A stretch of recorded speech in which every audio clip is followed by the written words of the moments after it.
efficiencies is innovation. I think the first reaction is probably, yeah, nice theory. And then maybe they kind of, oh, I can see how some of that is true. And I promise you, you will get to the place where you absolutely see the trade-off, the idea that if you're selling hours, if you're going into meetings thinking about what you might deliver to the client, or to, how much you might be able to bill them, or how many man hours or sprints you're going to have to put on the thing, you are not opening yourself up to bigger ways to create more value for the client, which is essentially innovation, right? Mm-hmm. And just think of the story of my friend I told you. The way he thinks, the way he would respond to an inquiry for consulting services today is dramatically different. And instead of billing 50 grand, he's earning 500,000 or 2.5 million. And yeah, some of those big ones, they don't pay off. So you end up earning nothing if it's full contingency priced engagement, or maybe you're getting some revenue to cover your expenses. Mm-hmm.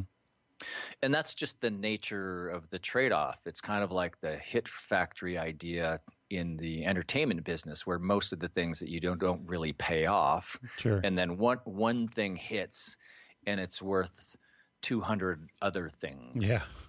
So that's just, and you have to decide, is that a model that you're comfortable with? And not everybody's comfortable with that model. So you have to find that place on the spectrum of the pursuit of efficiencies on one end, and the pursuit of innovation and the delivery of client value, and then the possibility of extraordinary profits, all lumped together on the other end.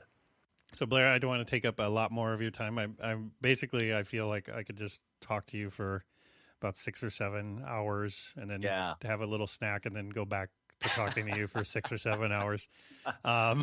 It's I can't thank you enough for taking the time today. Real quick, I just wanted to ask, you've written a couple of books, and I know that you've got more on the way. But if you were to suggest a book to somebody in a creative firm besides yours, that you think would be impactful, what would be a book that you would want somebody to read? I would say we've already mentioned it, David C. Baker's book, The Business of Expertise. And that, if that feels like kind of an answer of nepotism because he's a friend of mine and my podcast co-host, I'll give you another one.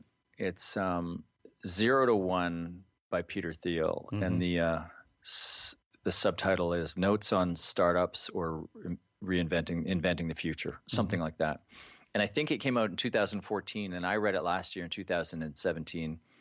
And it might be the single best business book I've ever read.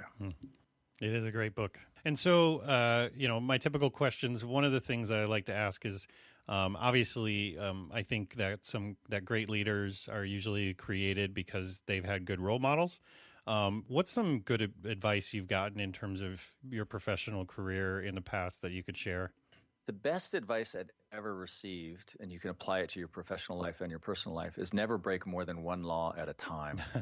That's awesome. That's good. So maybe the best business advice, I couldn't give you best, but I've been thinking the last couple of days about something that I learned from Dan Sullivan in the Strategic Coach program, is that an entrepreneur's biggest asset is his or her confidence.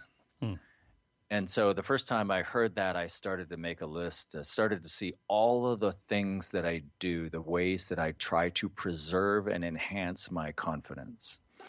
And I can also think of some clients of mine who are leading creative firms and leading teams who maybe should work a little bit harder to shore up their confidence. That's great advice. So, Blair, if people want to find out more about you and maybe more about pricing creativity and the work that you do, where should they go? Well, the book's only available at pricingcreativity.com. So you go to that page, it will redirect you to a dedicated page on winwithoutpitching.com, which is where they'll find information on our training program. I'm Blair Enns on Twitter and LinkedIn, and I'm always happy to connect with people on those two platforms. That's great. Well, Blair, again, I can't thank you enough for taking the time today. It's been a real pleasure. Great. I appreciate that, Kurt and Robert. Thank you for having me on. Thank you, Blair and Robert, for the fun conversation. In upcoming episodes, I'll be answering some listener questions. Go to schmidt-list.com, and under the menu, you'll find a link to submit a question. Fill out the form, and I'll answer your questions on future episodes. I'm looking forward to hearing from you. If you or your business is interested in designing and building the most beautiful software, take a look at foundrymakes.com. Thank you for listening, and I hope you have a fantastic week. And hey, that was a great job. I've done a lot of podcast interviews lately, and this is most unlike, the questions where you really thought through the questions and just didn't just pick your way down the rule list like most people do. So congratulations, really well done. I appreciate that.